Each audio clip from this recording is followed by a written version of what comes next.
so nga ate era mu kika tulina ebifo ebyenkunala ebirimu ebivunaanyizibwa ku kika, mulimu ebyobuwangwa era ebikola mu Bwakabaka.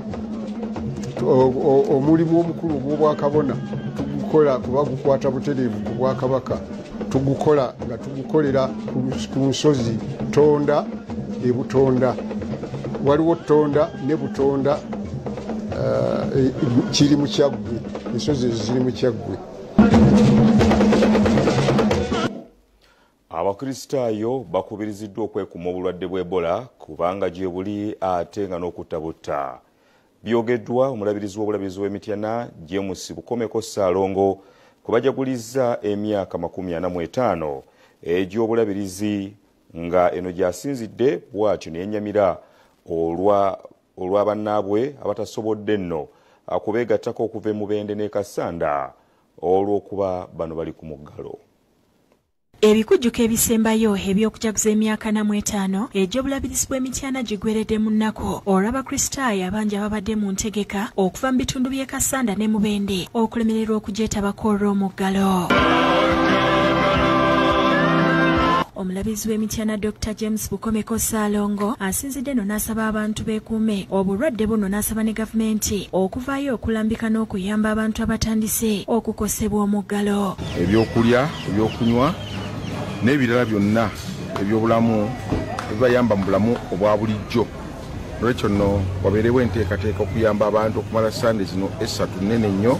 Obulabirizi bw'Emityana butwala disitulikiti okuli Mityana yennyini, Kiboga, Kyankwanzi wamu ne Mubende ne Kasanda eziri ku muggalo gw'Ebola. Bishop Bukomeko alaze obwennyamivu olw'embeera eri e Mubende n'asaba abantu okugoberera ebiragiro ebyateekebwawo gavumenti ne minisitule y'ebyobulamu okulwanyisa obulwadde buno okusaasaana. Twongera okubasaba abantu beeyongere okwekuuma nga bateeka mu nkola ebyo byonna ebibasomeseddwa. Omubuulizi w'olunaku abadde Reverend Samuel Muwonge okuva mu bulabirizi bw'e Namirembe ng'ono akuutidde Abakurisitaayo okusaba ennyo Katonda ataasa eggwanga ku Ebola.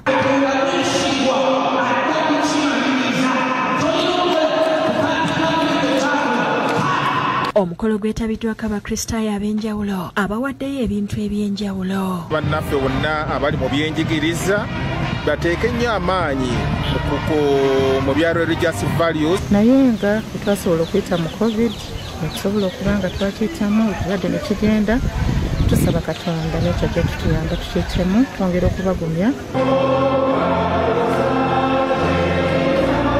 Ate abasumba b'abalokole mu disitulikiti y'e Mubende ne Kasanda basabye abakkiriza okunyweza okukkiriza kwabwe mu Katonda bamwekwasa ekiseera kyonna yadde nga amasinzizo mu bitundu ebyo gali ku muggalo. Tufuze kitwetagisa okusaba, tutagisa okwekuŋŋaanya, tweweeyo mu Katonda kubanga kino ekyatulungi kivume kyennyini. Bano era basabye gavumenti eyanguye obuyambi bw'emmere nti kuba abantu bangi bali mu mbeera mbi. Bwe nabadde nsoma n'Abakurisiti bayogedde ku baboda, ku bamasaluuni, ku basisi bacapati, abatakisi n'ababada babodaboda, naye waliwo abaweereza ba Mukama, abasumba, ababuulizi, abantu abo bambi nga endiga zino ze zibayambako oluusi okubayimirizaawo. Ku makuba ba bodaboda basibye mu keetalo nga batambuza ebifuloosi. Waliwo abamu ku badereva ba takisi abasabye nti nabo bakkirizibwe emmotoka zaabwe ziggyibwemu emito zitandike okutambuza ebyamaguzi. Wakati ennaku ze yatusibagamba mazima ffe abatakisi tuli ba mmere ya leero z'okulawo z'olya. Obudde buno ntudde wano ku katebe w'onsanze sirina wadde kyakulya. Luka Kajiri yakusakidde eggulire lino ku lwa Bukedde TV.